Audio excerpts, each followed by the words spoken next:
No secret Joe's been bombing in the polls lately. I just don't want to get into polling, any more details on polling. I think that his campaign is concerned. They know they're going to lose. I mean, if the election were held today, they would lose. There's going to be a big gun ruling that comes out. There's also potential abortion ruling that will come out that I think these candidates will be able to tackle because the American people will be talking about that. Oh, I'll wait. So you can find those words. Pfizer better send him a big case of adrenaline shots to get him ready. Hey guys, welcome to The Right Insight, a channel focused on challenging the mainstream lefty narrative.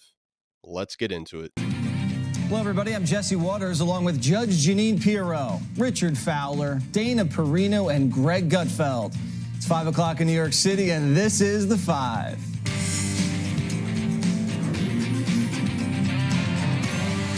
The 2024 race just got real. Joe Biden doing his best Clint Eastwood impression, challenging Donald Trump to a pair of debates. Donald Trump lost 2 debates to me in 2020. And since then, he hadn't shown up for debate. Now he's acting like he wants to debate me again. Well, make my day, pal. I'll even do it twice. So let's pick the dates, Donald. I hear you're free on Wednesdays. Notice how there were 5 jump cuts in a 14-second video. Donald Trump accepting the challenge to take on, quote, the worst president in the history of the United States and a true threat to democracy. The two talking trash for months. Biden's own advisors apparently don't want him to do the debates, but it's personal for Joe. We're told that Sleepy is seething with hatred for Donald Trump because he dares call out Hunter's corruption. Our prima donna president also has a list of demands. Joe Biden wants no audience, no third parties, sorry, RFK Jr., and they have the mics cut when the speaker isn't called on. But is this really just an attempt to change the conversation? It's no secret Joe's been bombing in the polls lately. Peter Ducey asked Binder. So should we see this sudden offer from the president to debate as a signal that you guys realize you need to change the subject after some really bad polling? I just don't want to get into polling, any more details on polling. As it relates to the debate, you got to talk to the campaign about it. Who is going to stand in during the prep for Donald Trump? Who's going to stand in? Do you want to stand in for Donald Trump? Do you want to do that? So you're saying I can go debate Joe Biden behind the scenes you know for what? as long as I want? Actually, I think that might be fun for both of you. It might be fun for both of you. I think that might be fun. I don't have anything for you on that, but I appreciate the question. All right, Judge Jeanine, we just heard this morning out of the blue. What does it tell you about the strength of the Biden campaign that he just throws down the gauntlet like this? Well, number one, he's trying to be tough guy. Okay, you know, I'm a tough guy. And number two, it tells me that his campaign is concerned about the numbers. He's always wanted to debate because he thinks he's this great tough guy who's got a great record. Heck, when he came in, the inflation was 9%, right? I mean, that's what he thinks. But I think in addition to that, I think that his campaign is concerned. They know they're going to lose. I mean, if the election were held today, they would lose. They're listening to the Van Jones. They're listening to Axelrod. They're listening to Carville, and they know that they're in big trouble. But I think that, you know, he's coming out offensively saying, this is what we're going to do, and this is how I want it. I don't want an audience. Now, Trump says that not having an audience is because Biden's afraid of them, okay? But I think more than that, they're saying, I want to be in a television studio. To me, that says you want to already be at the podium, standing there when the cameras go on. We have candidate Joe Biden, candidate Donald Trump. There is no walking across the stage, stumbling, mumbling, not figuring out where you're going, and no large audience to respond to that.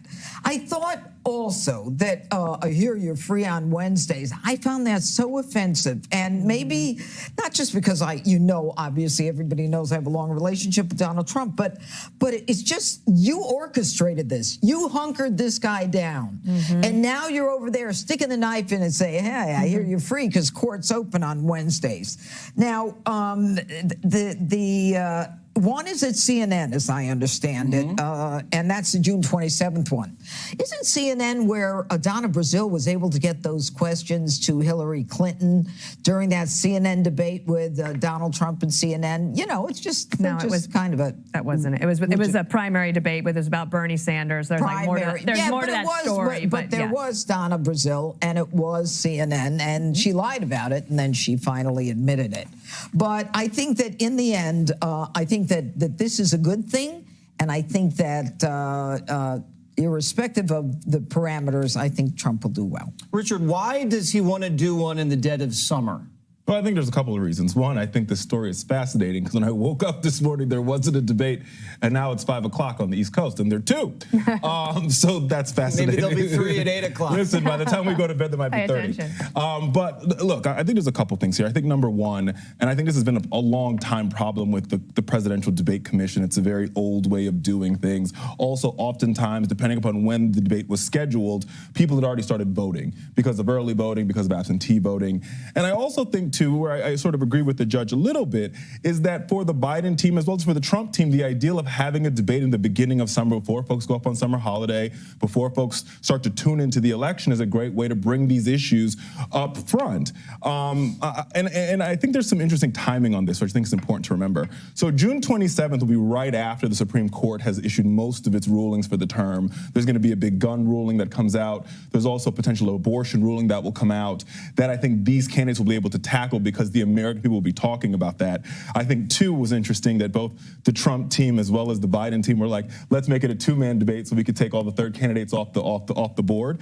I think number three, removing the audience to me was a value add. We saw Dana do a debate this year, and she spent half the time telling the audience to be quiet, right? And so having a live studio audience when there are millions of people watching at home trying to make a decision, you have people booing and jeering and who's up and who's down, when the studio audience is not the bulk of the voters and the bulk of the viewers. I think having just the two candidates and the moderator in the room with questions allowed the American people to really focus and determine which candidate they want, which is what this debates are all about. What about the mic cutting? So there will be no crosstalk, no interruption. Dana, does that take away from the spontaneity, or does it let Joe Biden just talk and talk? I could argue it either way, right? But my instinct was this actually is probably good for Donald Trump, and the reason is that when somebody that you're debating is searching for words and is thinking about things and maybe stumbling a little bit, I'm not saying stuttering, I'm saying searching for the word, looking for the word, the other person, you have a tendency to try to help a person out. Even if you're competing against them or you're jumping in and saving them from that moment. Like, I think it'd be very interesting to just like sit back and like, oh, I'll wait. So you can find those words, like you do that. So I think that probably works in his favor. And I'm okay on the audience thing. I think that there's a difference between a primary debate where everybody in the room agrees on 98% of the issues and they're only arguing about 2%, and it was just a little bit obnoxious. To your point on the Free on Wednesdays, not only was it undignified, funny for them, they're fundraising off of it. Yes. Okay, it's like the T-shirts Free on Wednesdays. I already bought Jesse one of those. So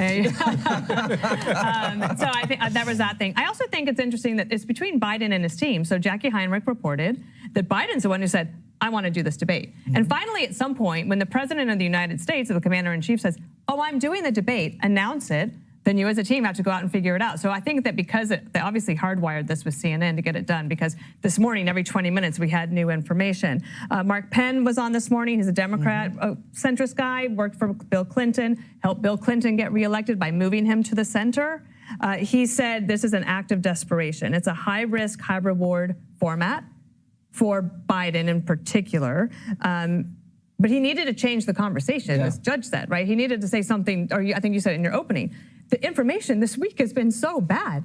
And I think June 27th, I don't think it has anything to do with the Supreme Court. I think that his team was like, we need 4 weeks to get this guy ready. Also, that is a great point. June 27th, we might just have a ruling on the Hunter Biden gun charge. His son could be found guilty of a gun felony. Pfizer better send him a big case of adrenaline shots to get him ready. The edits. It was like 13 seconds. There were like 5 edits. I mean, there are less edits than a Michael Bay movie. I mean, he couldn't even do that challenge in one straight shot. I wonder what they left on the cutting room floor. Maybe this is why they hired Steven Spielberg, just to get Joe to seamlessly complete a singular thought. I mean, you know, Spielberg made a mechanical shark look real through the magic of editing. Maybe you can turn Joe into a cogent human being, bring CGI. I think that stands for corpse galvanizing imagery. I'm thinking, though, I think Joe heard finally what everybody else is hearing, that he's on his way out. And what do you do when you're on your way out? You set something in motion that makes it harder for you to leave. It's like when Jesse volunteered to be our floor's fire marshal, so that might buy him some time at the network. And it worked. It worked. Why is he doing this? I'm happy he's doing this. I'm glad he's doing it. Maybe Jill told him to do it. Maybe it's just easy to say you're going to do it and then back out. And this is just buying you time, and you could come up with reasons for backing out. There could be another new hoax that they push that makes it like we cannot debate this man. He's undebatable. It's beneath us to debate him. We don't even know what the hoax is, but they'll find one. Or perhaps they're banking on him being found guilty, and then they could say, we're not going to debate a felon. Or they're going to keep making conditions untenable, or they're going to hope that Trump makes conditions that are untenable, but I don't think Trump will.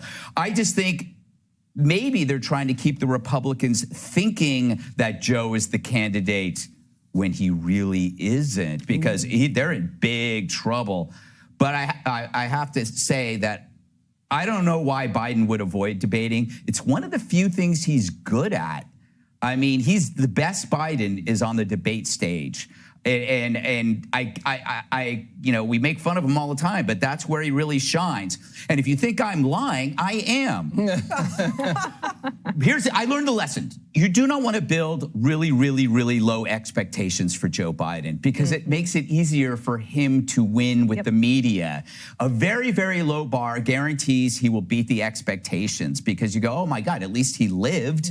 You know, he didn't fall. So I'm going to go ahead and say right now, you can take it out of context, Joe Biden is the best presidential debater I've ever seen, and it's about time he gets on that stage. Yeah, impossible to beat. Impossible to beat. He's a master debater.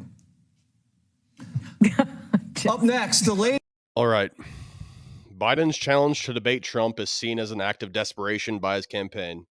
With his poll numbers tanking and the White House on the defensive over a barrage of bad news, Biden is trying to challenge the conversation and re-energize his base. However, as Judge Janine points out, the list of debate demands from Team Biden reeks of a campaign afraid of an unscripted, unpredictable setting, no live audience, no third-party candidates, mics muted during crosstalk. It has all the hallmarks of an attempt to rig the rules and insulate brain-dead Joe. Greg raises a good point. Biden may just be prolonging the inevitable with this debate gambit. It could be more optics, giving the illusion he plans to fight for re-election when the writing is on the wall that the Democratic establishment has moved on. Biden's constant gaffes and verbal stumbles make the stringent controls his team wants understandable from their perspective. At the same time, as Dana and Greg note, the debate stage has often been Biden's strongest suit over the years. So in typical Biden fashion, this debate challenge is a high-risk, high-reward move that could easily backfire. The scheduling in late June around potential bombshell SCOTUS rulings and updates in the Hunter Biden case only adds more unknowns to the equation. Ultimately, while the motives behind Biden's surprise debate proposal are up for debate themselves, one thing is clear. His campaign is flailing and desperate for a reset. Whether these debates actually happen remains to be seen, but they have already rejuvenated the political discourse heading into this heated 2024 cycle. Buckle up, folks. It's going to be a bumpy ride. All right. Thanks for watching, guys. If you enjoyed the video, give us a like. If you want more content like this every day, consider subscribing. See you guys on the next one.